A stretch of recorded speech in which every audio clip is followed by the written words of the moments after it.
subscribe to our channel and press the bell icon. Good morning friends, welcome to our YouTube channel sir Abdul Sattar Khan. आज हम 12th English पढ़ेंगे 1.4 big data big insights. What is big data? पहले ये समझेंगे कि big data क्या होता है। इसके आइस ब्रेकर्स हम इससे पहले कर चुके हैं। Big data is a term use to describe a collection of data that is huge in size and yet growing extremely rapidly with time. यानी वक्त के साथ बढ़ते जाने वाला जो डेटा होता है, कलेक्शन ऑफ डेटा होता है जो बहुत बड़ा होता है, उसे आप बिग डेटा कहते हैं। Such a collection of data is so large and complex that none of traditional data management tools are able to store it और प्रोसेस इट एफिशिएंटली। यानी ये जो डेटा है ये इतना बड़ा होता है, इतना वसी होता है कि इसके बारे में हम ज़्यादा ये नहीं समझ सकते कि उसको कोई मैनेजमेंट टूल बहुत अच्छी तरीके से संभाल सकता है, मैनेज कर सकता है। Let's begin. Big data big insights. What is big data? There is a revolution in the life style of people which has been affected by big data. यानी एक इनकलाब आ गया है इंसानों की ज़िंदगी में, लाइफ स्टाइल में, और जो एक बिग डेटा के वजह से has been affected by big data. ये किस वजह से हो गया है? ये बिग डेटा की वजह से मुतासिर हुआ है, अफेक्ट हुआ है।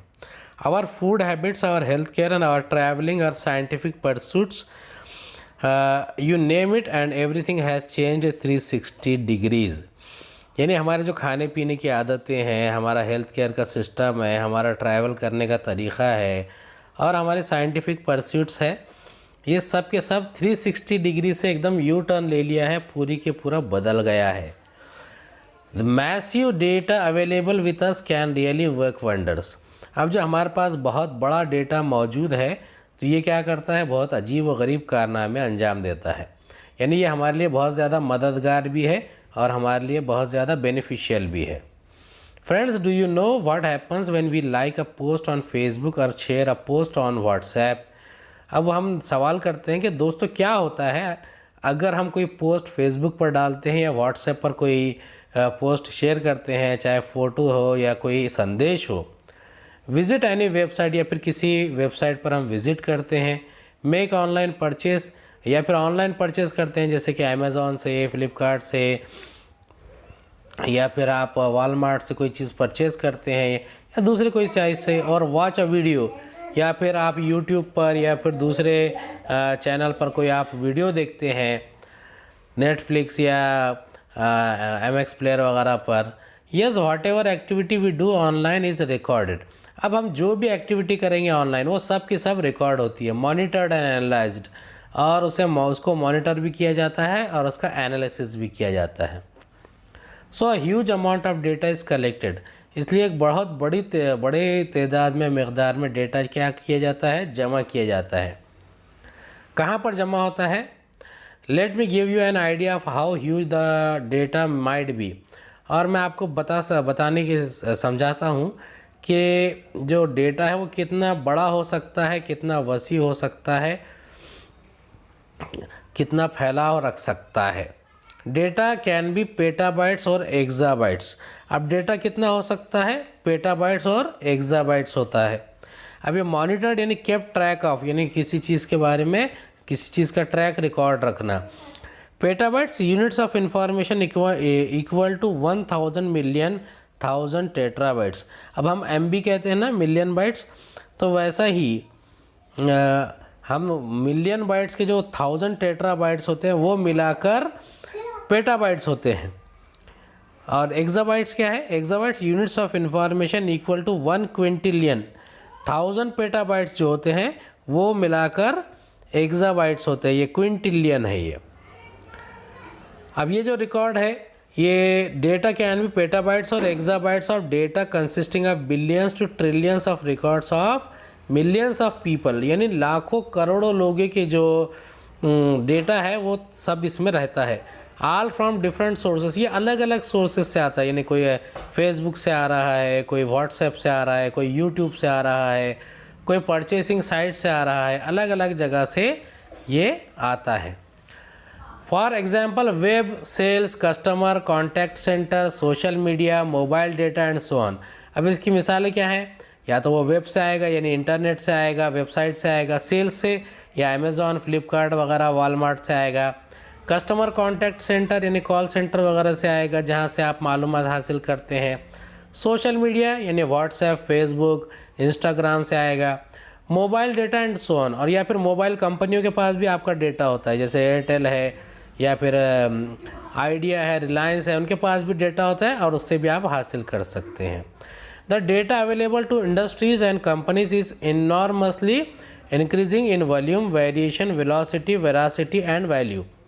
अब जो डेटा इंडस्ट्रीज़ के पास अवेलेबल होता है, जैसे कि रिलायंस है या फिर टाटा है, बिरला है या होंडा है, टीवीएस है, महिंद्रा है, इनके पास जो डेटा है, अब ये जो डेटा है ये वॉल्यूम में बड़ा होता है, यानी इनके पास कस्टमर कॉन्टैक्ट है, सर्विस सेंटर है। अब वेरिएशन होता है, अब हर एक के अंदर एक वेरिएशन होता है, यानी किस किस्म का डेटा होगा, यानी कौन सर्विस से है, कौन सेल्स से है, कौन परचेज से है, उस चीज़ का रहेगा, कौन या फिर वेलोसिटी में या रफ्तार में रहेगा, कितनी रफ्तार रहेगी, कितना जल्दी आता है, कितना लेट कलेक्शन होता है। वेरासिटी यानी कितना एक्यूरेट है वो, कितना एक्यूरेसी के साथ में आपके पास वो डेटा आता है। एंड वैल्यू, और उसकी कितनी वैल्यू होती है, कितना अनमोल है, कितनी कद्र की जानी चाहिए।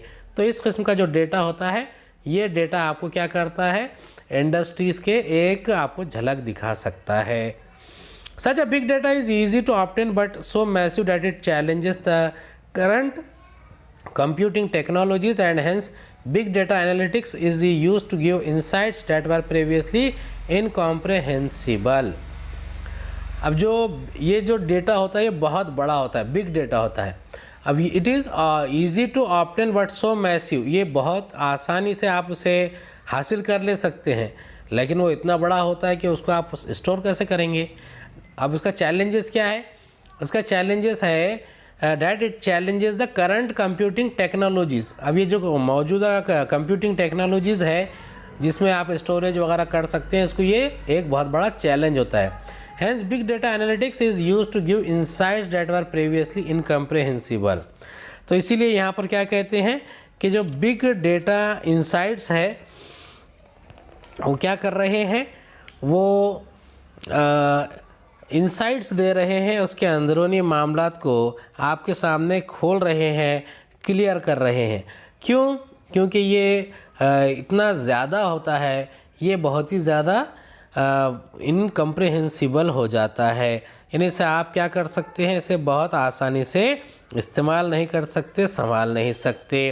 Big data analytics is the complex process of examining large and varied data sets or big data to uncover information such as hidden patterns, unknown correlation, market trends and customer preferences।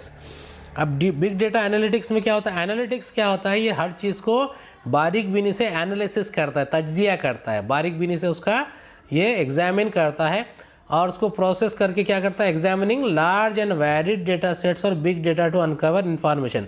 अब उसमें जो information होता है उसे uncover करता है, निकालता है, और निकाल कर क्या करता है, वो उसे आपके सामने लाता है। जैसे कि उसमें हिडन पैटर्न कौन से है, उसका टाइमिंग क्या है, उसका साइज़ क्या है, कौन सा एज ग्रुप है, कैसे लोग हैं, और उसकी वो को रिलेशन यानी उसका रिलेशनशिप क्या होती है दूसरों के साथ, उसका ताल्लुक़ क्या है, ये भी वो बताता है। और वो मार्केट ट्रेंड्स और कस्टमर प्रेफरेंसेस को भी बताता है, कौन सी चीज़ अच्छी लगती है, कौन सी बुरी है, कौन सी सही है, कौन सी गलत है। With such a huge data available with the industries they can have innumerable advantages. अब जो इतना बड़ी मकदार में जो ह्यूज डेटा अवेलेबल होता है, तो इससे क्या होता है कि जो इंडस्ट्रीज़ है उनके पास बहुत ज़्यादा एडवांटेज होते हैं, फ़ायदे होते हैं, और वो क्या करते हैं, trying to reap the maximum benefits from it. वो रियाप यानी पकाना, हासिल कर लेना, मैक्सिमम बेनिफिट यानी ज़्यादा से ज़्यादा फ़ायदा किस तरीके से हासिल कर सकते हैं, वो इस बारे में सोच सकते हैं। Many industries have advanced by miles from their competitors. अब बहुत सारे इंडस्ट्रीज़ जो है वो मीलों आगे होते हैं उनके कॉम्पिटिटर्स से, ये जो जिनसे वो मुकाबला कर रहे हैं। अब कैसे आगे हो सकते हैं, it's not the amount of data that is important but what the organisation do with the data is what matters. बल्कि इसमें अमाउंट ऑफ डेटा जो है वो इम्पॉर्टेंट नहीं रहता है, बल्कि वो ऑर्गेनाइजेशन, वो कंपनी उसका क्या इस्तेमाल कर रही है, कैसे इस्तेमाल कर रही है और किस तरीके से इस्तेमाल कर रही है, वो यहाँ पर बताया जाता है। यूज़ ऑफ बिग डेटा, अब हम देखेंगे बिग डेटा के इस्तेमाल क्या रहेंगे। पहला है location tracking. Big data has been useful in identifying and tracking the exact location of a place. अब बिग डेटा में क्या होता है कि वो exact location of a place बता सकता है, यूज़फुल होता है। आप ट्रैक लगा सकते हैं, नेविगेशन के ज़रिए कोई जगह का पता लगा सकते हैं। Your GPS and Google maps make use of big data, यानी बिग डेटा का इस्तेमाल कौन करता है? GPS, global positioning system, satellite के ज़रिए। और कौन करता है? गूगल मैप्स यूज़ करते हैं। With geographical positioning and radio frequency identification sensors we get the real time data about traffic congestion on a particular route. अब इसमें क्या होता है, अब इसमें हम क्या करते हैं कि जो जोग्राफिक पोजीशनिंग है इसमें रेडियो फ्रिक्वेंसी आइडेंटिफिकेशन सेंसर्स लगे होते हैं। अब वो क्या करते हैं, रियल टाइम डेटा जो ट्रैफिक के बारे में है, ट्रैफिक के बारे में, और उसके अलावा कंजेशन के बारे में। कंजेशन यानी जहाँ पर बहुत ज़्यादा ट्रैफिक जाम वगैरह हो जाता है उसके बारे में।